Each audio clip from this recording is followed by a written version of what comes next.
सभासदों, माननीय अध्यक्ष जी,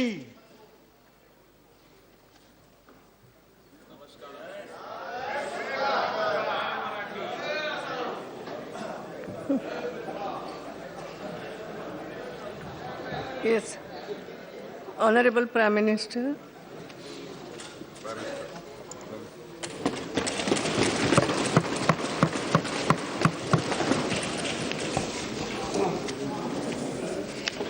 आदरणीय सभापति जी,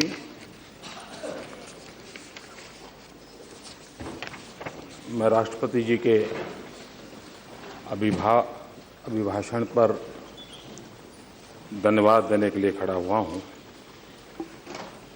लेकिन साथ साथ मैं इस सदन के माननीय सदस्यों का भी धन्यवाद करना चाहता हूं।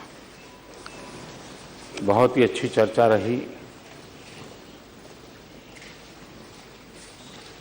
करीब करीब 60 माननीय सदस्य,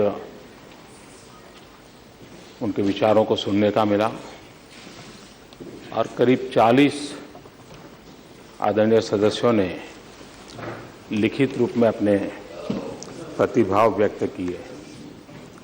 इस अर्थ में काफी सार्थक चर्चा रही है। अनेक विषयों के चर्चा की गई है। मैं विशेष करके विपक्ष के हमारे आदरणीय खड़गे जी और भी सभी वरिष्ठ महानुभावों ने जो विषय रखे, सभी दलों के वरिष्ठ नेताओं ने रखे हैं विषय।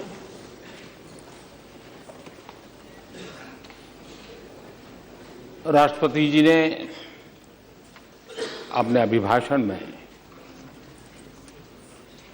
देश जिन समस्याओं से जूझ रहा है, उन समस्याओं के समाधान के लिए क्या प्रयास हो रहे हैं, किस दिशा में हो रहे हैं और किस गति से हो रहे हैं, उसका उल्लेख किया है। ये बात सही है कि कई आदरणीय सदस्यों को लगता होगा कि ये होता तो अच्छा होता, ये होता तो अच्छा होता।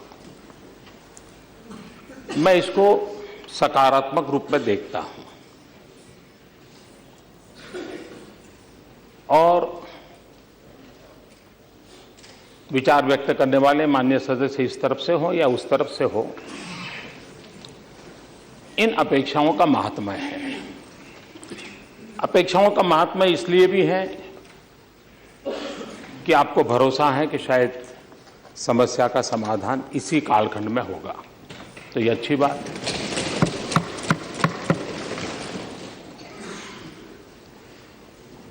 कुछ ये भी बातें आई हैं कि भाई आप तो हमारी योजनाओं को ही नाम बदल रहे हो। मैं नहीं मानता हूं कि मुद्दा योजना का और योजना के नाम का है। मुद्दा समस्या का है। योजना नई है, पुरानी है, इसका तो विवाद हो सकता है, लेकिन इसमें कोई विवाद नहीं है कि समस्या पुरानी है। और इसलिए हमें जो समस्याएं विरासत में मिली है, उन समस्याओं का समाधान करने के रास्ते हम खोज रहे हैं। जिनको ये भी लगता है कि ये तो हमारे योजना थी, आपने नाम बदल दिया, मैं समझता हूं कि ऐसे विषयों पर आलोचना नहीं करनी चाहिए। आपने गर्व करना चाहिए, आपको आनंद होना चाहिए कि चलो भाई, समस्या के समाधान में कुछ बातों में यहां के लोग हो या वहां के हो, पहले वाले हो या नए वाले हो, सबकी सोच सही है, दिशा सही है, तो ये अपने आप में एक अच्छी बात है, मैं मानता हूं। और दूसरा, कभी कभार, अब मुझे याद है एक बार हम पर आलोचना बाहर हुआ करती थी कि भाई आज़ादी के आंदोलन में आप कहाँ थे? तो एक बार अटल जी ने बड़ा सटीक जवाब दिया था। अटल जी ने कहा, भाई अच्छा बताओ, 1857 के स्वातंत्र संग्राम में आप कहाँ थे? तो ये चीजें ठीक है, कुछ पल तो ठीक लगती हैं। अब आप निर्मल भारत की चर्चा कहते हैं, वो कहते हैं आपने स्वच्छ भारत ले आए। अब मैं पूछता हूं कि 1999 में अटल जी ने टोटल सैनिटेशन का प्रोजेक्ट लगाया था, कार्यक्रम चालू किया था। क्या निर्मल भारत उसी योजना का दूसरा नाम था क्या? और इसलिए मैं समझता हूं मुद्दा समस्या है, नाम ये मुद्दा नहीं है। और इसलिए स्वच्छता एक समस्या है हमारे देश में, और स्वच्छता ज्यादा हमारी मानसिकता से जुड़ी हुई है। और मैं जब स्वच्छता अभियान की बात करता हूं तब मेरे दिल दिमाग में वो गरीब है। वर्ल्ड बैंक का रिपोर्ट कहता है कि गंदगी के कारण जो बीमारी फैलती है, औसत एक गरीब को 7,000 रुपए का खर्च आता है। अगर हम, और स्वच्छता की जिम्मेवारी हम सबकी ज्यादा है, और अगर गरीब का औसत एक गरीब का और 5 का परिवार है तो 35,000 रुपया। स्वच्छता का बीच दूसरा संबंध हमारे नारी के सम्मान के साथ है। आज भी गांव में मां बहनों को खुले में शौच जाना पड़े, अंधेरा का इंतजार करना पड़े, इस तरफ उस तरफ का मुद्दा नहीं है। मुद्दा हमारी माताओं बहनों के सम्मान का है, उनको जीने का एक अधिकार देने का है। और इसलिए स्वच्छता, जब उन चीजों को याद करते हैं तो कहते हैं कि भाई ये हमें करना होगा।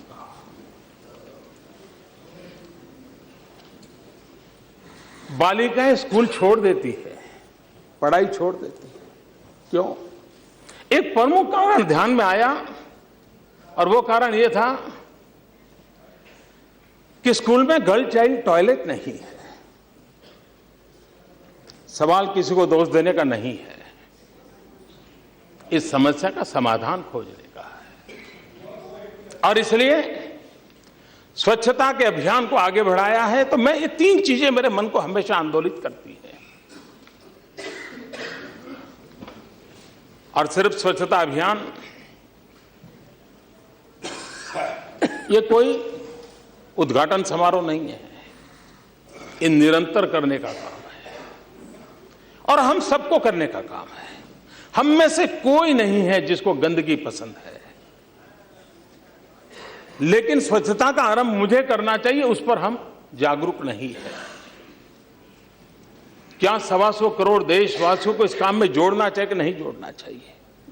और मुझे खुशी हुई, कल सुप्रिया जी ने अपने भाषण में कहा था कि एक अच्छा अभियान है, हम एमपी कैसे जुड़े। सामने से उन्होंने पूछा हाउस में, हम कैसे जुड़े। मैं मानता हूं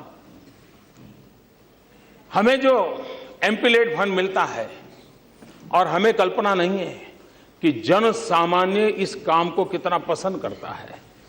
मुझे एक मीडिया ग्रुप के लोग मिले थे, वो कह रहे थे कि हमने केदारनाथ की कैलेमिटी में काम किया, धन संग्रह किया, हमें 4 करोड़ रुपया मिला। हमने गुजरात में भूकंप हुआ, हमने काम किया, लोगों ने हमको 3 करोड़ रुपया दिया। लेकिन अभी हमने स्वच्छता को लेकर के हमारे टेलीविजन के माध्यम से अभियान चलाया, हमें लोगों ने 400 करोड़ रुपए दिए।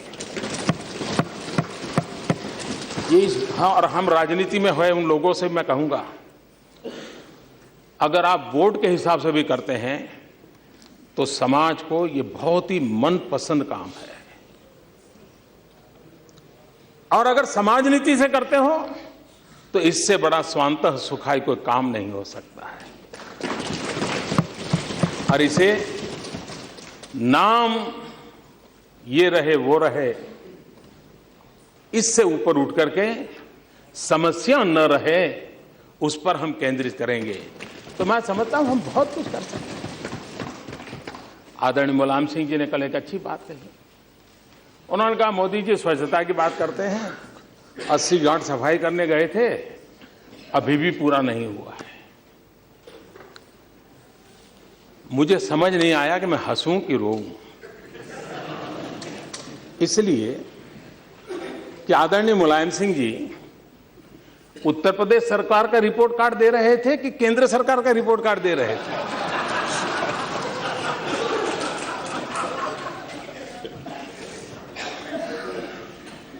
और दूसरा, करीब 3 महीने से 80 घाट की सफाई चल रही है। आप कल्पना कर सकते हैं कि कितनी गंदगी होगी जिस 80 घाट को लेकर के वाराणसी की पहचान है। मैं आपका आभारी हूं। और लोहिया जी मैं मानता हूं मुलायम सिंह जी की बात को। लोहिया जी स्वच्छता का आंदोलन चलाते थे। आप लोहिया जी की कोई भी बात देखेंगे तो स्वच्छता के लिए देश में महात्मा गांधी के बाद पूरी ताकत से आवाज उठाई हो तो लोहिया जी ने उठाई थी। और मैं मानता हूं कि क्योंकि लोहिया जी ने उठाई थी इसलिए मोदी जी ने हाथ नहीं लगाना चाहिए, ऐसा नहीं हो सकता। अगर लोहिया जी ने अच्छी बात कही है तो मोदी जी ने भी उस रास्ते पर चलने में गर्व करना चाहिए। और इसलिए कितना कूड़ा कचरा हुआ होगा कि इतने समय के बाद भी सफाई नहीं हो रही। आपको हैरानी होगी, हमारी विदेश में एम्बेसीज, हमारी सुषमा जी ने सभी देशों को चिट्ठी लिखी एम्बेसीज को, ये स्वच्छता अभियान भारत में शुरू हुआ है, आपकी एम्बेसी का हाल जरा देखो। और मुझे जो एम्बेसी से फोटोग्राफ आए हैं कि एम्बेसी के पहले हाल क्या थे, अब क्या है। जहां हमारे लोग रहते थे वहां गंदगी के ढेर थे, कागज पानी में भीग करके पत्थर से बन गए थे। सरकारी दफ्तरों में व्यवस्था नहीं है, क्या है, स्वभाव नहीं है।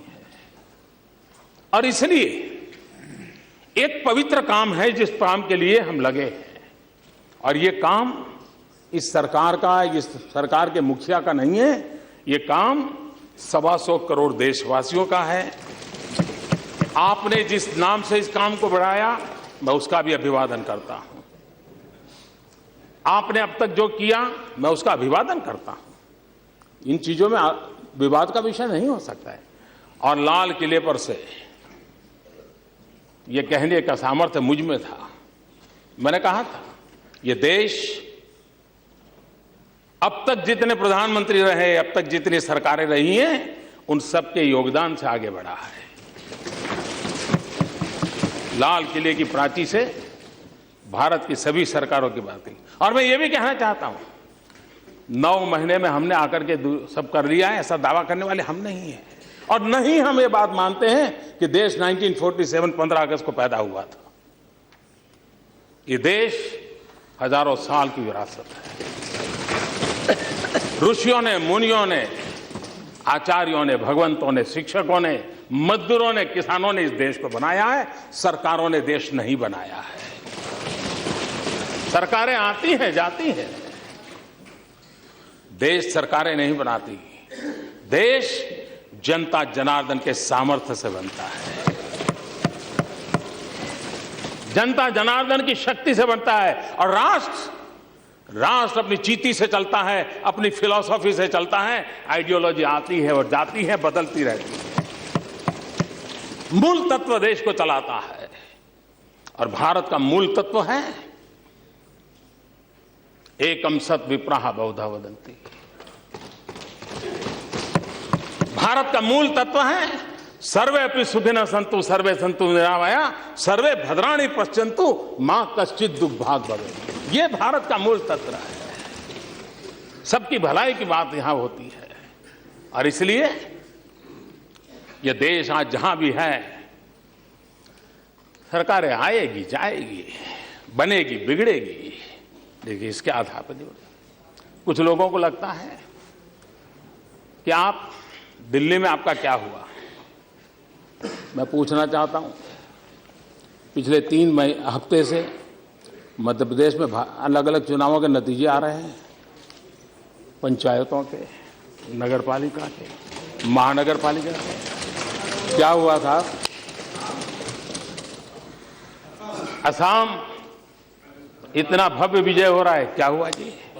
पंजाब, राजस्थान, क्या इसी का हिसाब लगाएंगे क्या? बोलने में तो बहुत अच्छा लगता है। और अगर यही बात है, इतना लैंड एक्विजिशन एक्ट लेकर के मैदान में गए थे, हिस्ट्री में कांग्रेस की इतनी कम सीटें कभी नहीं आई थी इतिहास में। इवन आपातकाल इतना भयंकर संकट था, लेकिन कांग्रेस के हाल इतने बुरे नहीं हुए थे जितने इस बार हुए। अगर एक्ट के कारण आप जीतने वाले होते और किसानों को पसंद आया होता तो आप जीत जाते। और इसलिए कृपा करके आप वो तर्क बोलने के लिए ठीक लगता है, उस तर्क से आप सत्य को सिद्ध नहीं कर सकते। और इसलिए मैं कहना चाहूंगा कि हमें समस्याओं का समाधान खोजना है, यहां पर मंथन करके रास्ते खोजने हैं। कभी कभार ये कहा जाता है कि आप मनरेगा बंद कर देंगे, या आपने मनरेगा बंद कर दिया है। मैं इतना तो जरूर विश्वास करता हूं कि आप लोग, बाकी विषयों में मेरा क्षमता के विषय में शक होगा, आपका अभिप्राय भी अलग अलग हो सकता है, भी इसमें मोदी को ज्यादा ज्ञान नहीं है, इसमें कम अनुभव है, सब होगा। लेकिन एक विषय में आपको जरूर, एक विषय में आप मानते होंगे कि मेरी राजनीतिक सूझबूझ तो है।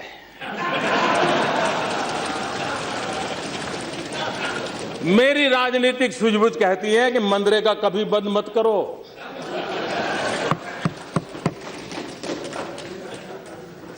मैं ऐसी गलती नहीं कर सकता हूं, क्योंकि मनरेगा आपकी विफलताओं का जीता जागता स्मारक है। आजादी के 60 साल के बाद आपको लोगों को गड्ढे खोदने के लिए भेजना पड़ा, ये आपकी विफलताओं का स्मारक है। और मैं गाजे बाजे के साथ इस स्मारक का ढोल पीटता रहूंगा, दुनिया को बताऊंगा कि ये गड्ढे तुम खोद रहे हो, उन 60 साल के पापों का परिणाम है। इसलिए मेरी राजनीतिक सूझबूझ पर आप शक मत कीजिए। मनरेगा रहेगा, आन बान शान के साथ रहेगा, और गाजे बाजे के साथ दुनिया में बताया जाएगा। हाँ, एक और बात जरूर होगी, क्योंकि मैं देश हित के लिए जीता हूं, देश हित के लिए जीना चाहता हूं। और इसलिए इसमें से देश का अधिक भला कैसे हो, उन गरीबों का भला कैसे हो, उसमें जो कुछ भी आवश्यक जोड़ना पड़ेगा, निकालना तो कुछ नहीं है, आप चिंता मत कीजिए जी। जो जोड़ना पड़ेगा जोड़ेंगे, जो ताकत देनी पड़ेगी हम देंगे, क्योंकि हम मानते हैं कि लोगों को पता चले भाई ये ऐसे ऐसे खंडहर छेड़ करके कौन गया है, इतने सालों के बाद भी तुम्हें ये गड्ढे खोदने के लिए मजबूर किसने किया है, ये उसको पता रहना चाहिए। और इसलिए ये तो बहुत आवश्यक है। और आपने एक बहुत अच्छा काम किया है कि आप अपने फुटप्रिंट छोड़ के गए हैं, ताकि लोगों को पता चले।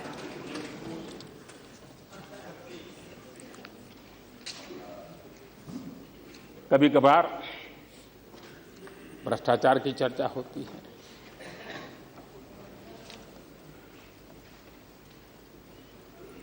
मैं ये मानता हूं कि भ्रष्टाचार ने हमारे देश को तबाह करके रखा हुआ है, और मैं चाहता हूं यह देश भ्रष्टाचार की चर्चा राजनीतिक दायरे में न करें, क्योंकि राजनीति के दायरों में चर्चा करके हम इस भयंकर समस्या को तू मैं ही उलझा देते हैं। किसकी शर्ट ज्यादा सफेद, यही पर हम सीमित हो जाते हैं। और हम तो, मैं उधर आरोप लगाऊंगा, वो इधर आरोप लगाएंगे, और माल खाने वाले कहीं न कहीं खाते रहेंगे। अगर हम सब मिल जाएं, पुराने भ्रष्टाचार का क्या होगा, पुराने भ्रष्टाचार का क्या होगा, आगे हम मिलकर के तय करेंगे, नहीं होने देंगे तो भ्रष्टाचार जा सकता है। क्या देश में कोई समस्या ऐसी नहीं है जो राजनीतिक विवादों से परे हो? क्या देश में ऐसी कोई समस्या न हो सकती है जो तू मैं से बाहर निकल करके समस्याओं के समाधान के रास्ते खोज सके?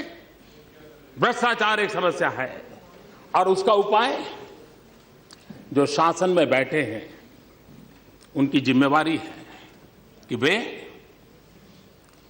पॉलिसी ड्रिवन स्टेट चलाएं। और जब पॉलिसी ड्रिवन स्टेट होता है, नीति आधारित व्यवस्थाएं होती हैं, तो ग्रे एरिया मिनिमम रहता है। मैं ये तो दावा नहीं करूंगा कि परमात्मा ने हम सबको इतनी बुद्धि दी है कि हम ऐसे कानून बनाएंगे, ऐसी नीतियां बनाएंगे कि जिसमें कोई कमी ही न रहे।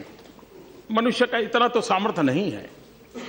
हो सकता है आज समस्या ना हो कि 5 महीने के बाद 5 साल के बाद उभर करके आए, लेकिन मिनिमम ग्रे एरिया रहे। और जब मिनिमम ग्रे एरिया रहता है तब ये बात तय होती है कि जो अफसरशाही है उसको इंटरप्रिटेशन करने का अवसर ही नहीं रहता है, प्रायोरिटी करने का मौका नहीं मिलता है। और हमारी कोशिश है कि सरकारें पॉलिसी ड्रिवन हो। इंडिविजुअल के बीम के आधार पर देश नहीं चल सकता है, न सरकारें चल सकती हैं। और भारत के संविधान के दायरे में सब चीजें होनी चाहिए, और तब जाकर के समस्याओं के समाधान होते हैं। उदाहरण के स्वरूप कोयले का आवंटन, कोल ब्लॉक्स, जब सीएजी ने रिपोर्ट दी तो लिखने वालों को भी लगता कि इतना तो नहीं हो सकता यार। पहले कभी 600 करोड़ के भ्रष्टाचार का सुना है, 500 करोड़ के भ्रष्टाचार का सुना है, लेकिन 1,86,000 करोड़ तो देश भी चौंक गया था। राजनीति में बोलने के लिए काम तो आता था, लेकिन फिर भी मन में होता था नहीं यार 1,86,000 करोड़ तो कैसे हो सकता है। लेकिन अब जब कोयले का आवंटन हुआ, 204 माइंस सुप्रीम कोर्ट ने रद्द कर दी। अभी तक तो 18 या 19 का ऑक्शन हुआ है, और उसमें करीब 1 लाख से ज्यादा करोड़ रुपए ऑलरेडी आ चुके हैं। अगर यही 204 जब हो जाएगी तो सीएजी ने जो सोचा था उससे भी बड़ी आय इस ऑक्शन में से आने वाली है। उस समय जीरो थियरी चली थी, जीरो थियरी।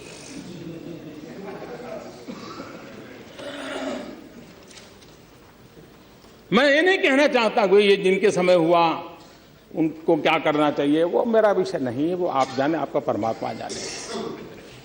लेकिन अगर हम इस दिशा में चलते हैं तो मुझे लगता है कि रास्ते खोजे जा सकते हैं, और रास्ते खोज करके, और ये सीधा सीधा उदाहरण है कि भ्रष्टाचार मुक्त व्यवस्थाएं विकसित की जा सकती हैं। ऐसी व्यवस्थाओं को विकसित किया जा सकता है जिसमें भ्रष्टाचार का अवसर कम होता जाए। और इसके लिए आप उत्तम से उत्तम सुझाव दें। इस विषय को लेकर के मेरा समय मांगेगा तो मैं आपको समय दूंगा, मैं आपसे समझना चाहूंगा। आप भी हमें गाइड कीजिए कि भाई इस भयंकर समस्या से निकलने के ये रास्ते हैं 4। शासन व्यवस्था देखेगी उसको, लेकिन हम सब मिलकर प्रयास करें कि इस बदी से देश को हम मुक्त कराएं, और हम मान के चलें कि हो क्या रहा है। यहां पर अधिकतम आदरणीय सदस्यों ने काले धन की चर्चा की है।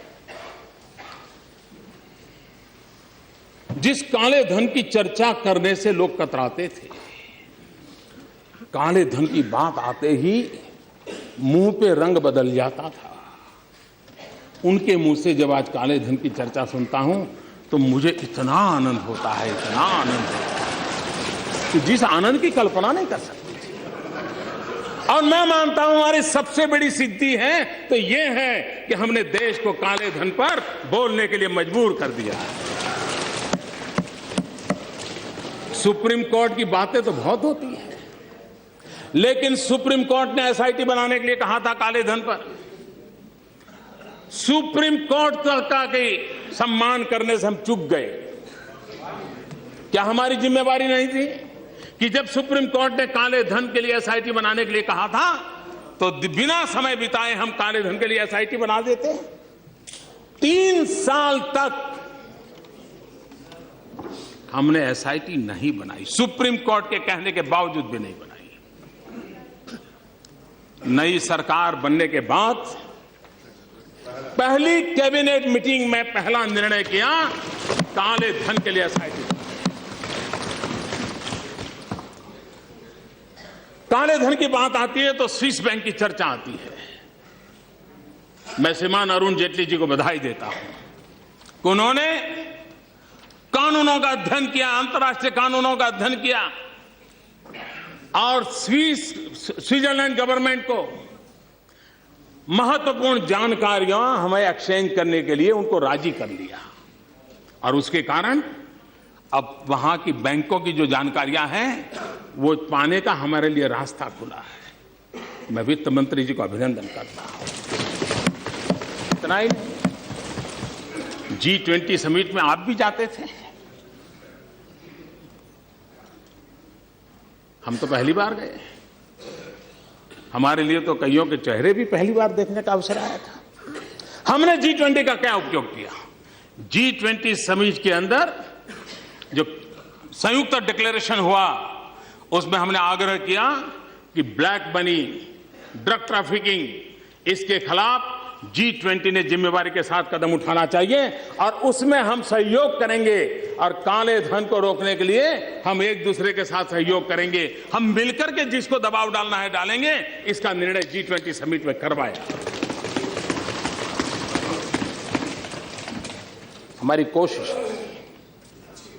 और इस रास्ते से हम भटकने वाले भी नहीं हैं, हटने वाले भी नहीं हैं और कोई इससे बचेगा नहीं, मैं आपको कह के रखता हूं। और कृपा करके कोई ये ना कहे कि हम विंडिक्टिव फैसले किया है, हम वादा करके आए। वो व्यक्ति जरूरी नहीं कि सब राजनेता हो, लेकिन जिसने भी किया है देश का तो नुकसान किया ही किया है। और इसलिए उसके संबंध में सरकार की इच्छा शक्ति चाहिए, हमारी है। सरकार के प्रयास होने चाहिए, हम कर रहे हैं और अंतिम विजय प्राप्त करने तक हम करते रहेंगे। ये मैं इस सदन को विश्वास देता हूं।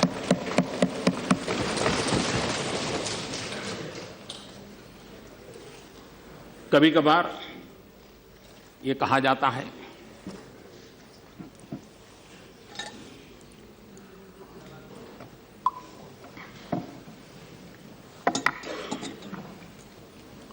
कि आपने नया क्या किया। मैं एक उदाहरण देता हूं, काम को कैसे किया जाए। एक तरफ हम किसान की बात बहुत करते हैं, लेकिन किसान को मुसीबतों से बाहर निकालने के लिए हम कोई रास्ते खोजेंगे कि नहीं खोजेंगे?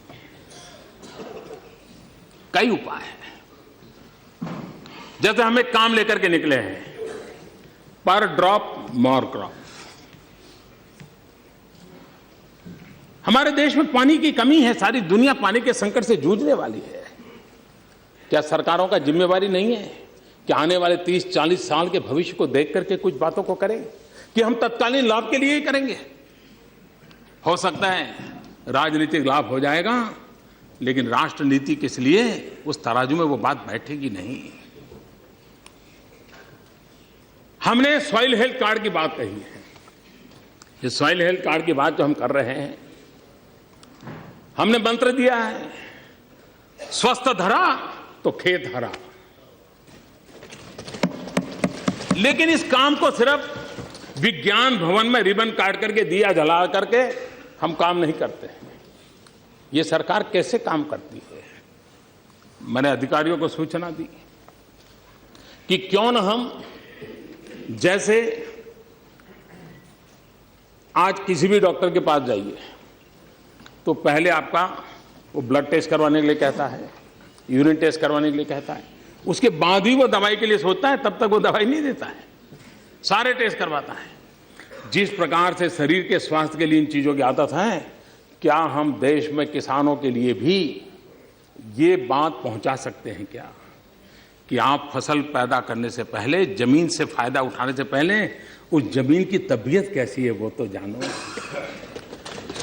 जिसे हम भारत मां कह रहे हैं, उस भारत मां का हाल क्या है, उस धरा का हाल क्या है, उस पृथ्वी माता का हाल क्या है, वो तो पहले जानो।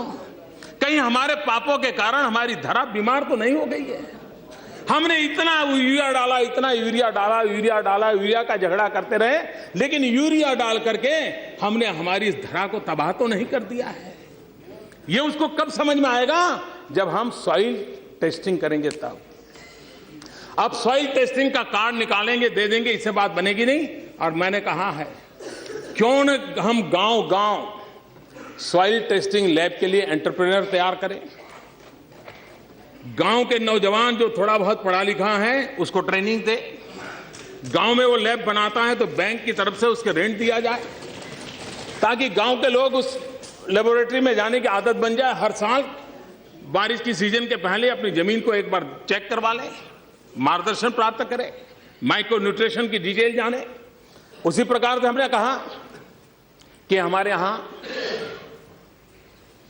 10वीं 12वीं की विज्ञान की जो स्कूल है और कॉलेजेस है, विज्ञान धारा की हर एक में लेबोरेटरी है, लेकिन हमारे देश में करीब करीब फरवरी से जुलाई तक लेबोरेटरी बंद रहती है, लैब बंद होती है, क्योंकि बच्चे एग्जाम में लग जाते हैं और स्कूल खुलने में जून जुलाई में आ जाता है।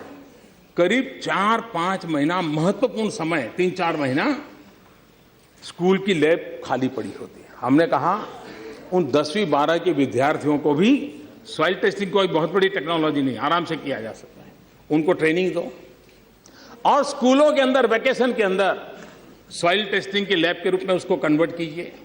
स्कूल को तो इनकम होगी, उन गांव के नौजवानों को भी इनकम होगी, ताकि वो लैब में वो और उस गांव के लोगों को। अब हमारा देश गरीब है, हम कोई रातों रात लैब बना देंगे, पैसे खर्च देंगे।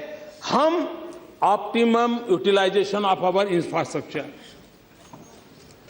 ये है गुड गवर्नेंस, ये है तरीके। उन तरीकों से समस्याओं का समाधान किया जा सकता है। और जब एक बार हमारे किसान को पता चलेगा कि हमारी फसल, मेरी जमीन इस फसल के लिए योग्य नहीं है, तो मैं मानता हूं हमारा किसान तुरंत विश्वास से काम करेगा और आज किसान को जो खर्चा होता है वो खर्चे से बच जाएगा। कभी कभी यहां पर आया कि भाई पेट्रोल डीजल के तो अंतर्राष्ट्रीय भाव घटे हैं, लेकिन आपने क्यों कम नहीं किया? तब हम भूल जाते हैं। जब हम सरकार में आए तो सूखे की स्थिति थी, 12% बारिश कम थी, और तब हमने निर्णय किया कि डीजल में जो सब्सिडी दी जाती है उसमें 50% और बढ़ोतरी की जाए। बिजली के दाम में जो पैसे लिए जाते हैं उसकी सब्सिडी में 50% और बढ़ोतरी की जाए, और उसके कारण डीजल के अंदर सरकार पर आर्थिक बोझ बहुत बड़ा आया। किसानों को दिया, जो कहते हैं कि हम नहीं देते, ऐसा नहीं है, हमने दिया है। लेकिन आपको पिछले मई जून जुलाई का याद नहीं रहता है, आपको इस मई जून, आपको इस अक्टूबर नवंबर दिसंबर का याद रहता है। ऐसा नहीं है जी। सरकार आखिर किसके लिए है? ये सरकार गरीब के लिए है, ये गरीबों को समर्पित सरकार है। हम हैं जिन्होंने एक्सपेंडिचर कम करने के लिए एक्सपेंडिचर कमीशन बनाया है, क्योंकि हम चाहते हैं कि शासन में जो अनाप शराब खर्चे हो रहे हैं उसको रोकना चाहिए, ताकि ये पैसे गरीब के काम आए, गरीब के कल्याण के काम आए। उस पर हम डल रहे हैं, हम गुड गवर्नेंस की ओर जा रहे हैं। आप देखिए, हम ऐसे लोग हैं, अब ये आप नहीं कहेंगे कि हमारे जमाने से हैं। मैं अभी भी समझ नहीं पाता था बचपन से कि जेरोक्स का जमाना आया, फिर भी मुझे अपना सर्टिफिकेट को सर्टिफाई कराने के लिए किसी गेजेटेड ऑफिसर के पास जाना पड़ता था, किसी एमएलए के घर के बाहर कतार में खड़ा रहना पड़ता था, किसी एमपी के घर के बाहर कतार में खड़ा रहना पड़ता था। एमएलए एमपी अवेलेबल ना हो तो भी उनका एक छोटा सा आदमी रहता था, वो सिक्का मार देता था, हाँ भाई आपका सर्टिफिकेट ठीक है। हम उस पर तो भरोसा करते हैं, लेकिन देश के नागरिक पे भरोसा नहीं करते हैं। हमने नियम बनाया कि सेल्फ अटेस्ट कर करके आप दे दीजिए, और जब फाइनल होगा तब आपको ओरिजिनल डॉक्यूमेंट दिखा दीजिए। आप कहेंगे चीज छोटी होगी, लेकिन देश के सामान्य मानवी में विश्वास पैदा करती है कि सरकार मुझ पे भरोसा करती है। हमारे यहां एक एक काम में 30-30, 40-40 पेज के फॉर्म भरा करते थे। मैंने आते ही कहा, भाई ये इतने लंबे लंबे फॉर्म की क्या जरूरत है, सरकार की फाइलें बढ़ती चली जा रही है, जितना ऑनलाइन हो सकता है ऑनलाइन करो और मिनिमम कर दो। मिनिमम कर दिया, कई जगह पे फॉर्म की प्रक्रिया को एक पेज में ला करके रख दिया है। हम व्यवस्थाओं के सरलीकरण में विश्वास करते हैं, रेड टेप को हम कम करना चाहते हैं, ताकि सामान्य मानवी को उसकी सुविधाएं मिले। उस दिशा में हम प्रयास कर रहे हैं, और एक के बाद एक हम करते चले जा रहे हैं, और उसका लाभ मिलने वाला है। हमारे यहां जो सरकारी मुलाजिम रिटायर्ड होते हैं, उनको हर वर्ष पेंशन लेने के लिए नवंबर महीने में जिंदा होने का सबूत देना पड़ता है, और वहां जाकर के एक्स एमपी को भी देना पड़ता है, वहां उसको दफ्तर में जाकर के। अब एक आयु तक तो ठीक है, उस बहाने उसको बाहर जाने का मौका मिल जाता है, लेकिन एक आयु के बाद उसके लिए जाना संभव नहीं होता है। क्या हम इन व्यवस्थाओं को नहीं बदल सकते हैं? हमने टेक्नोलॉजी का उपयोग करते हुए अपने घर में बैठ करके भी वो अपने जिंदा होने की बात पुरवार कर सकता है, उसका पेंशन पहुंच जाए, उसका पूरा मैकेनिज्म बना दिया। क्या ये हमारे गरीब पेंशनर का सम्मान नहीं? आपको लगेगा इतना बड़ा देश है, मोदी छोटी छोटी बातें करते हैं। मुसीबतों की जड़ ही तो छोटी छोटी होती है, जो बाद में बहुत बड़ा वटवृक्ष बन जाती है, विश्व वृक्ष बन जाती है, जो समस्याओं के अंदर सबको लपेट लेती है, और इसलिए आवश्यक होती है। और हम चाहते हैं, कभी कभार मुझे याद है पिछले सत्र में हमारी बहुत मजाक उड़ाई गई। मैं नहीं जानता हूं इस प्रकार का भाषा का प्रयोग जो कर रहे थे उचित होता था। यहां तक कह दिया कि आपको वीजा दे रहे हैं पार्लियामेंट में आने का। इस प्रकार का प्रयोग करने वाले लोगों को मैं और तो कुछ कहता नहीं हूं, लेकिन मैं इतना कहता हूं, अंतर्राष्ट्रीय स्थानों पर कुछ काम निर्धारित होते हैं जिसको करने पड़ते हैं। उन मीटिंगों में पहले के प्रधानमंत्रियों को भी जाना पड़ता था, इस प्रधानमंत्री को जाना पड़ता है, और भविष्य में जो आएगा उसको भी जाना पड़ेगा। लेकिन वही एक मजाक का विषय बन जाए कि हमारी राजनीति इतनी नीचे आ गई है कि हम कोई ऐसी बातों की चर्चा कर रहे हैं कि आपके पास मेरी आलोचना करने के लिए और कोई मुद्दे नहीं बचे। लेकिन मैं कहना चाहता हूं, अगर आपको देश की इतनी चिंता थी तो आप इस देश का प्रधानमंत्री विदेश गया तो कितना समय कहां बिताया, कभी उसकी भी तो जांच कर लेते, कभी उसकी भी तो इंक्वायरी कर लेते। मैं आज कहना चाहता हूं जी, मैं जापान गया तो जापान मेरे कार्यक्रम में मैंने एक कार्यक्रम क्या जोड़ा, मैं वहां एक नोबेल लॉरिएट साइंटिस्ट याकामाहा को मिलने गया। क्यों? फोटो निकलवाने के लिए। मैं इसलिए किया गया कि उन्होंने स्टेम सेल के अंदर जो रिसर्च की है, मैंने जितना पढ़ा था तो मेरे मन में आया था शायद इनकी एक खोज हमारे काम आ सकती है क्या। क्योंकि मैं जानता हूं मेरे देश के आदिवासी, उन आदिवासियों को परंपरागत रूप से सिकल सेल की भयंकर बीमारी से जूझना पड़ रहा है। और सिकल सेल की बीमारी कैंसर से भी भयंकर होती है। जिन्होंने सिकल सेल की बीमारी वालों के विषय में पूछा है तो पता चलेगा ये कितनी पीड़ादायक होती है और पीढ़ी दर पीढ़ी चलती है। अभी तक उसकी कोई दवाई नहीं मिली है। एक आशा लगी है कि स्टेम सेल के द्वारा सिकल सेल की बीमारी से मुक्ति हो जाए। हम गए तो वहां गए, उनसे चर्चा की और बेंगलोर के हमारे साइंस इंस्टीट्यूट के साथ आज उस दिशा में हमारा काम हो रहा है कि स्टेम सेल्स के द्वारा हमारे युवा साइंटिस्ट कुछ खोज करें। मेरे आदिवासी भाइयों को पीढ़ी दर पीढ़ी जो परेशानियों से जिंदगी गुजारनी पड़ती है उससे वो बाहर आए। हम ऑस्ट्रेलिया गए, G20 समिट में गए। हम कहां गए? मैं उस किसानों के साइंटिस्ट, एग्रीकल्चर साइंटिस्टों को मिलने गया, उनके लैब में गया जिन्होंने प्रति हेक्टर ज्यादा चना उगाने का और सबसे खराब धरती पर चना उगाने का सफल प्रयोग किया था, रिसर्च किया था। कहीं पढ़ा था मैंने, मेरे मन में पढ़ा था, मैं उनके पास गया। हमारे देश को पल्सिस में हम बहुत पीछे हैं। देश को पल्सिस की जरूरत है। गरीब आदमी को न्यूट्रिशन फूड के लिए प्रोटीन जरूरत है। हमारे देश के गरीब को प्रोटीन मिलता है दाल में से, पल्सिस में से मिलता है।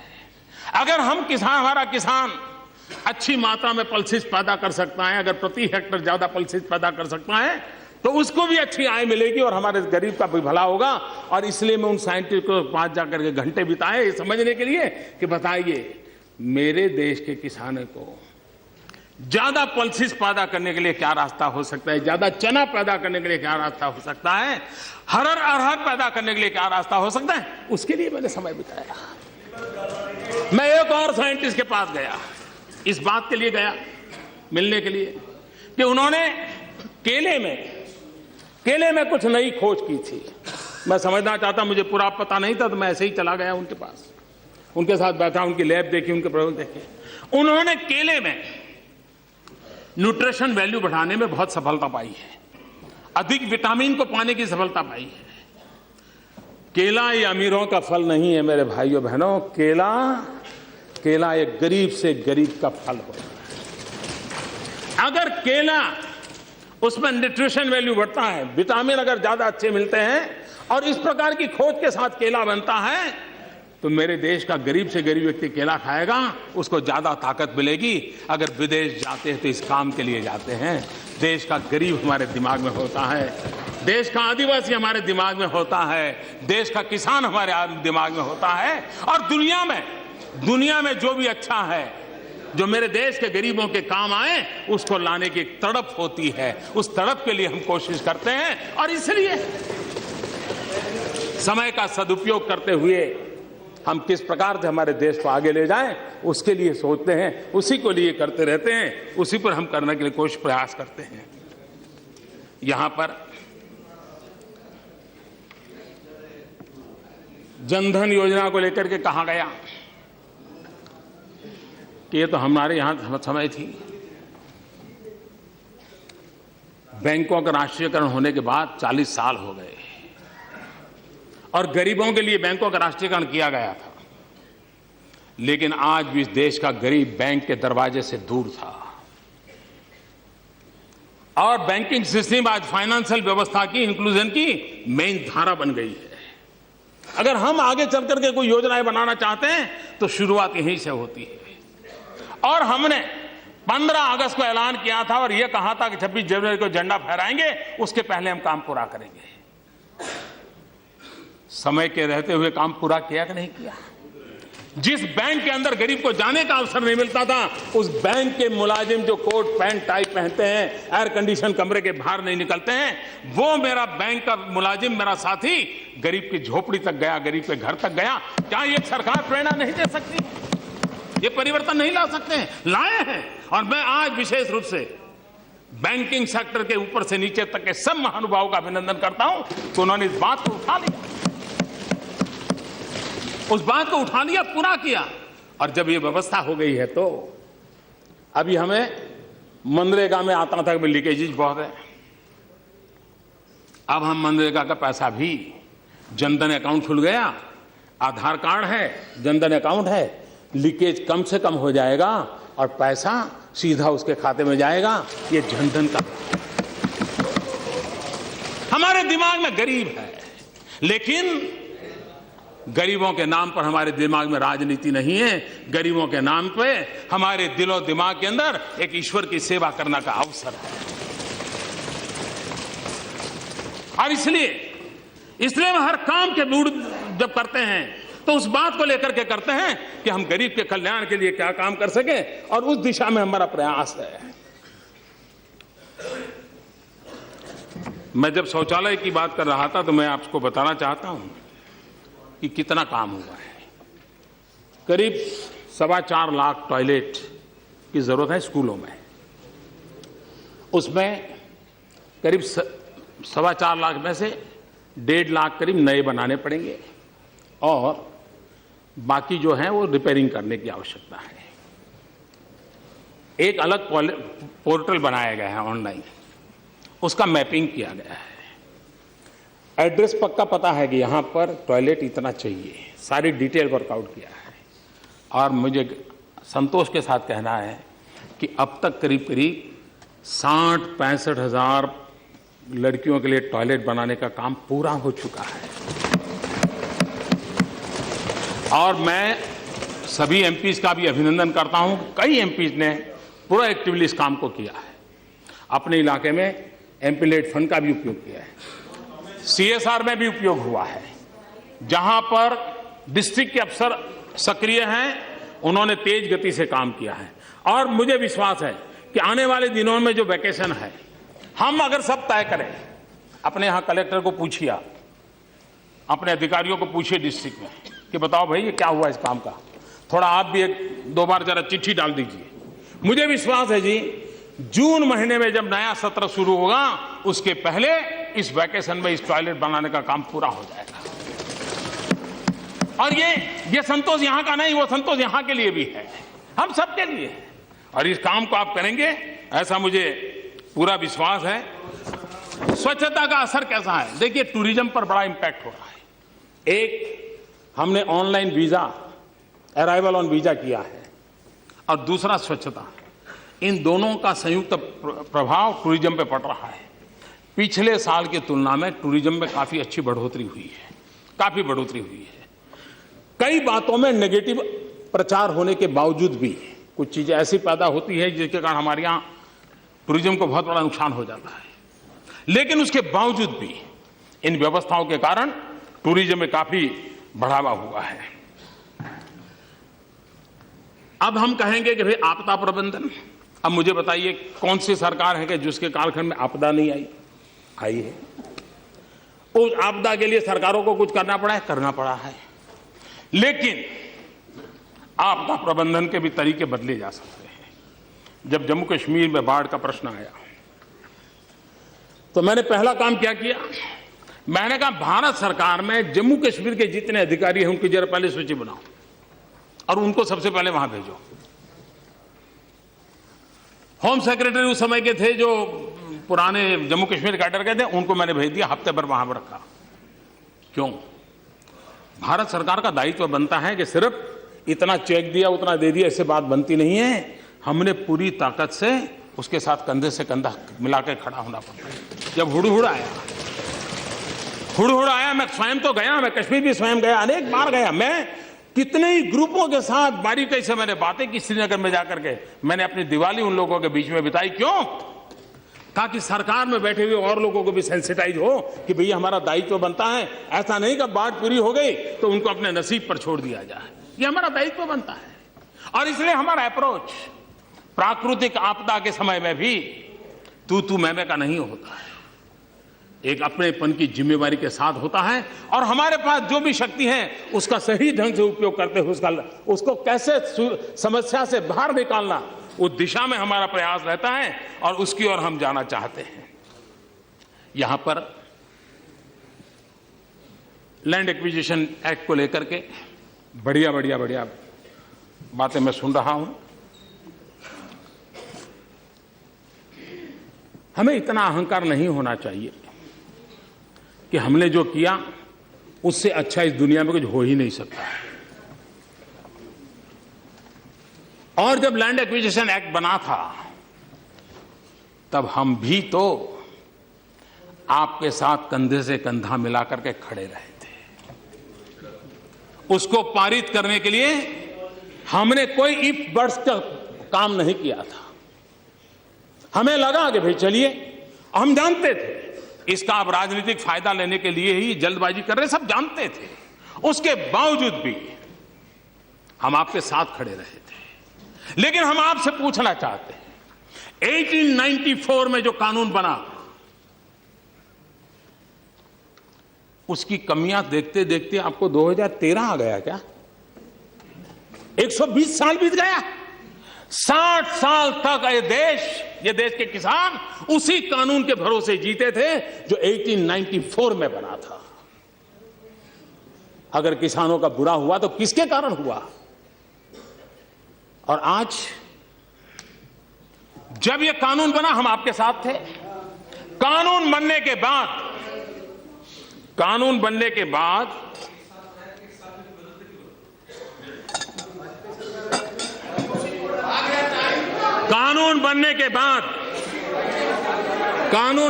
बाद जब हमारी सरकार बनी, सभी राज्यों के सभी दलों के मुख्यमंत्री, किसी एक दल के मुख्यमंत्री नहीं, सभी दलों के मुख्यमंत्री एक आवाज से कह रहे, साहब आप किसानों के लिए कुछ सोचिए।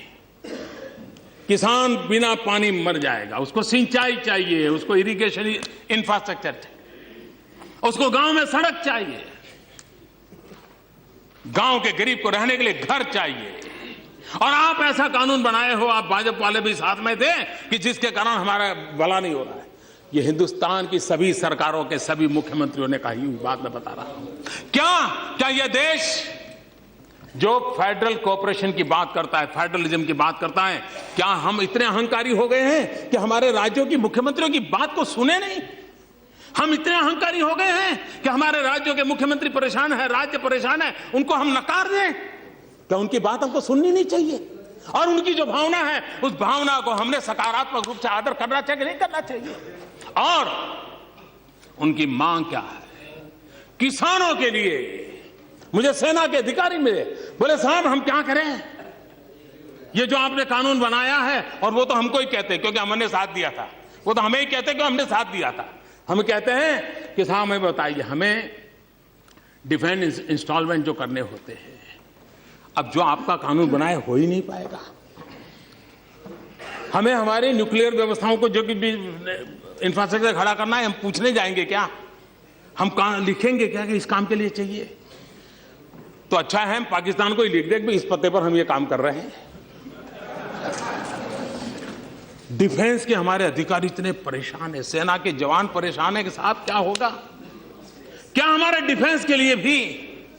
और अगर ये जरूरी नहीं है कि किसी ने का गुनाह किया है, कोई पाप किया है, लेकिन कमी रह गई, गलती रह गई है, क्या गलती करेक्ट करना हमारी जिम्मेवारी नहीं है क्या?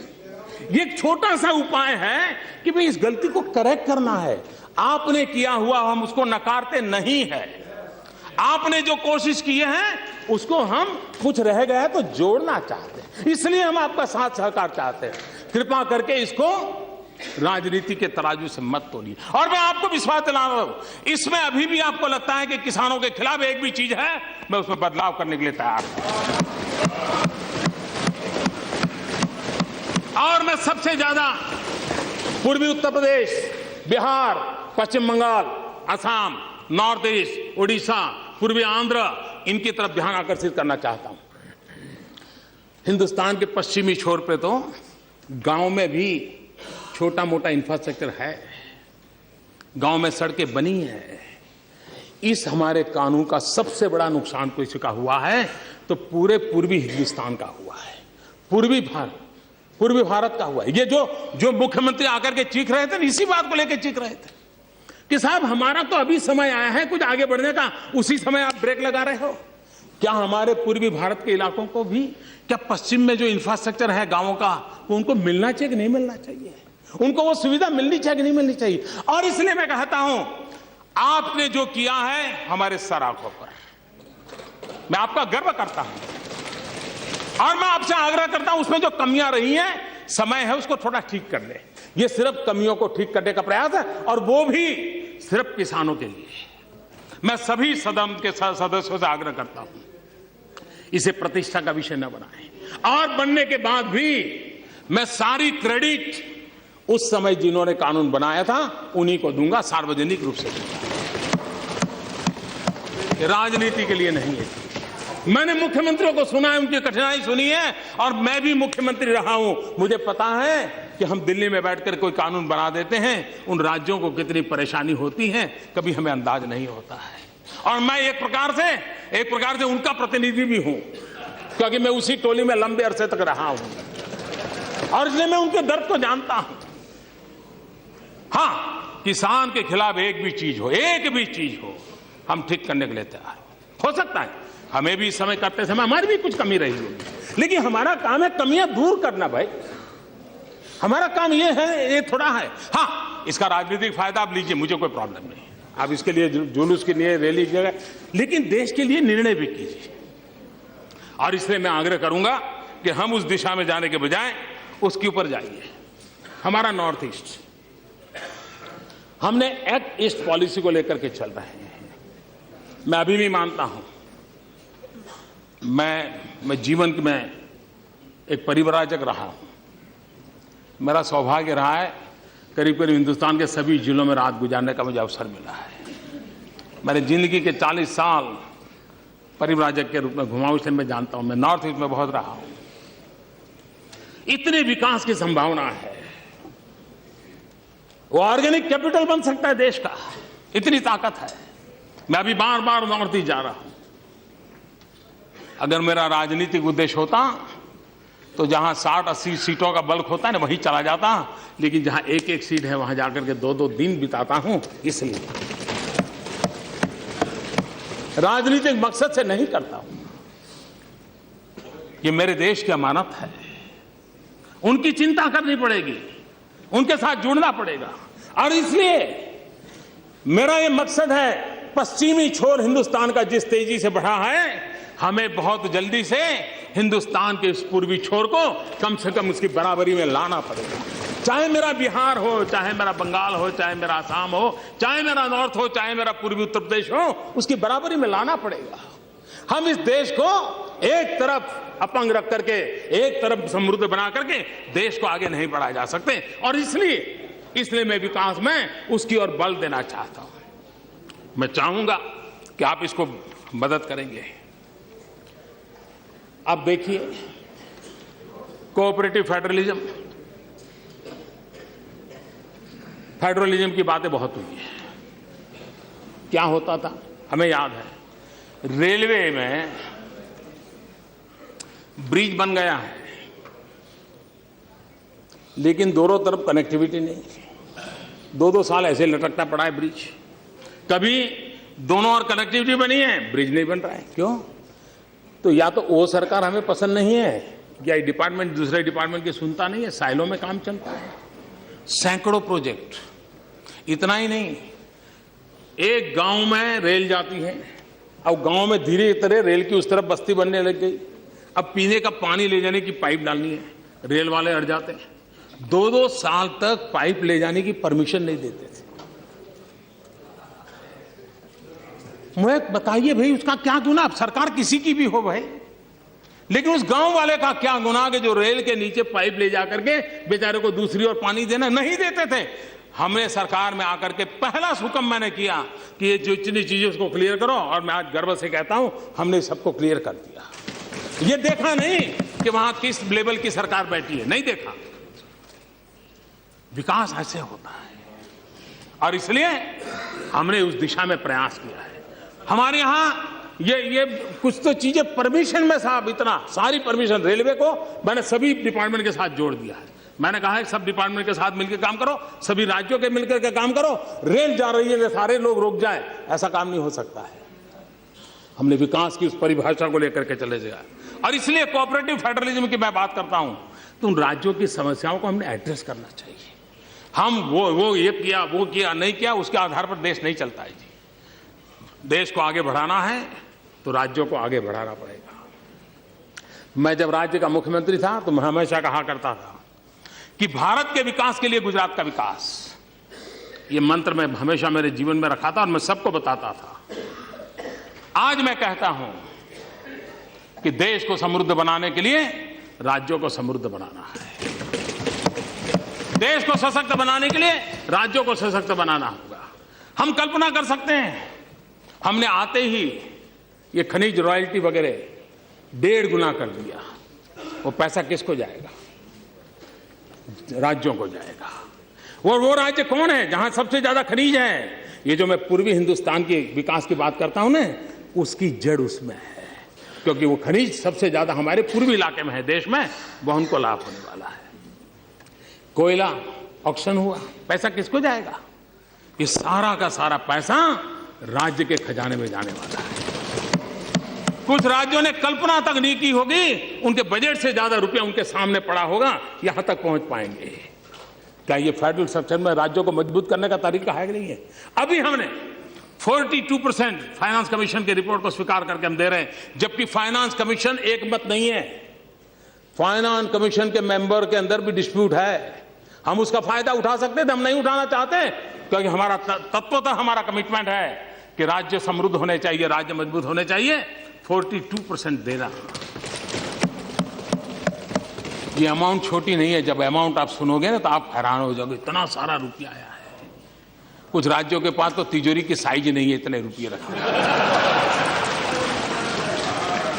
इतना ही नहीं, उसके उपरांत पंचायतों के लिए अलग, नगर पालिकाओं के लिए अलग, महानगर पालिकाओं के लिए अलग। इतना ही नहीं, डिजास्टर होता है, कोई प्राकृतिक आपदा आती है, उसके लिए अलग। ये सब में मिलाऊं ना तो करीब 47-48% जाता है। और आजादी के बाद पहली बार ये जान करके आपको भी आनंद होगा, और शायद उन राज्यों में बैठे हुए हमारे मुखियाओं को भी मैं कहता हूं, शायद उनको भी ध्यान नहीं होगा।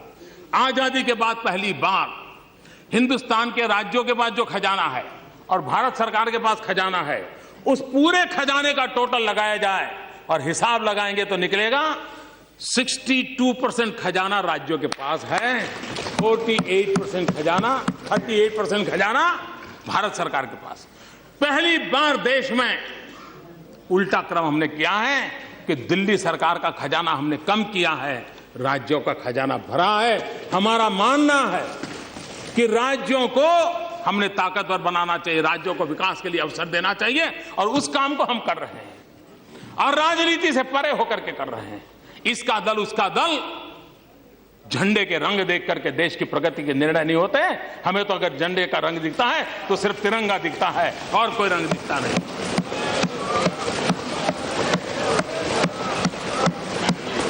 और उसी को लेकर के हम चलते हैं।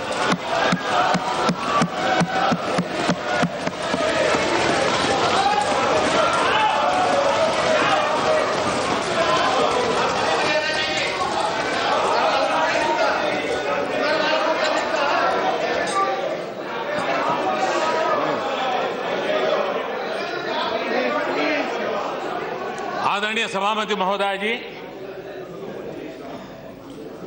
हमारे देश में राजनीतिक कारणों से संप्रदाय का जहर घोलता चला जा रहा है, और आज से नहीं चला जा रहा है, लंबे अरसे से चला जा रहा है, जिसने देश को तबाह करके रखा हुआ है, दिलों को तोड़ने का काम किया है। लेकिन सवाल हमसे पूछे जा रहे हैं, हमारी भूमिका क्या है? मैं आज जरा इस सदन को कहना चाहता हूं, 27 अक्टूबर 2013 मैं पटना में था, गांधी मैदान में था। बम धमाके हो रहे थे, निर्दोष लोग मौत के घाट उतारे गए थे, लाखों की जनमेदनी थी, बड़ा ही कलुषित माहौल था, रक्त की धाराएं बह रही हैं। उस समय जब इंसान के हृदय से बातें निकलती हैं वो सच्चाई के तराजू पर 100% सही निकलती है, उसमें कोई लाग लपेट नहीं होता है। बम बंदूक के बीच रक्त बह रहा था, लोग मर रहे थे, उस समय मेरा जो भाषण है, और उसमें मैंने कहा था कि मैं कहना चाहता हूं, मैं पूछना चाहता हूं कि बताइए हिंदुओं को किसके साथ लड़ना है? क्या मुसलमान के साथ लड़ना है कि गरीबी के साथ लड़ना है? मैं मुसलमानों को पूछता था, क्या आपको हिंदुओं को साथ लड़ना है कि गरीबी के खिलाफ लड़ना है? और मैंने कहा था आइए, बहुत लड़ लिया, हिंदू मुसलमान एक होकर के हम गरीबी के खिलाफ लड़ाएंगे। पटना के गांधी मैदान में बम बंदूक और पिस्तौल और गोलियों के बीच में उठाई हुई आवाज है, और इसलिए कृपा करके हम उन काल्पनिक बातों को लेकर के बयानबाजी कर करके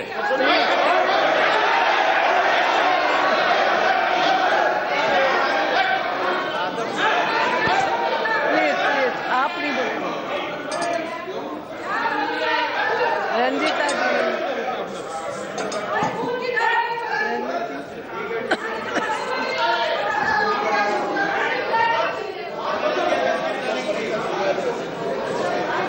और इसलिए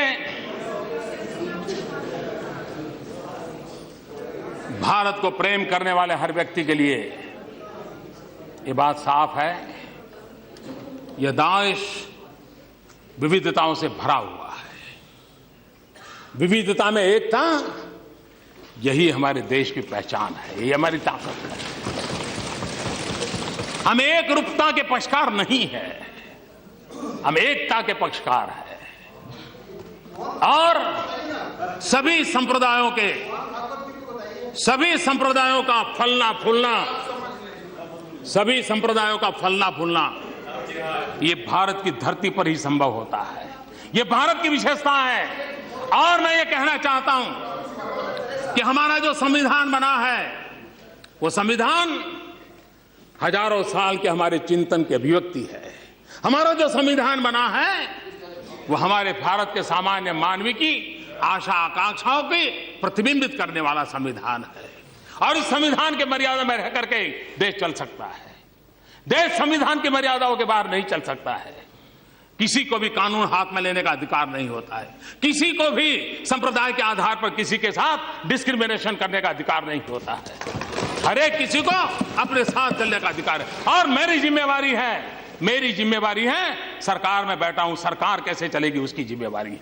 और इसलिए मैं आपको कहना चाहता हूं, और मैं बार बार कहता हुआ आया हूं, संप्रदाय के नाम पर अनाप शनाप बातें करने वालों को कहना चाहता हूं, मैं ये कहना नहीं चाहता हूं आज मैं आपका मुंह बंद करने के लिए, मेरे पास हजारों चीजें हैं, मैं समय बर्बाद नहीं करता हूं, इसके लिए मैं समय बर्बाद नहीं करता हूं। लेकिन मैं आपको कहना चाहता हूं, हमारा कमिटमेंट क्या है वो मैं आपको कहना चाहता हूं। मैंने बार बार कहा है, मेरी सरकार का एक ही धर्म है, मेरी सरकार का एक ही धर्म है, इंडिया फर्स्ट। मेरी सरकार का एक ही धर्म है, भारत का संविधान। मेरी सरकार का एक ही धर्म ग्रंथ है, भारत का संविधान। मेरी सरकार की एक ही भक्ति है, भारत भक्ति। मेरी सरकार की एक ही पूजा है, 125 करोड़ देशवासियों का कल्याण। मेरी सरकार की एक ही कार्यशैली है, सबका साथ सबका विकास। और इसलिए हम संविधान को लेकर के, संविधान की सीमा में रह करके देश को आगे बढ़ाना चाहते हैं। हमारे यहां एकम सत विप्रः बहुधा वदन्ति हमारा तत्व ज्ञान रहा। Truth is one, says is calls in a different way. सत्य एक है, विद्वान लोग उसको अलग अलग तरीके से कहते हैं। ये हम कहने वाले लोगों में से है। और इतना ही नहीं,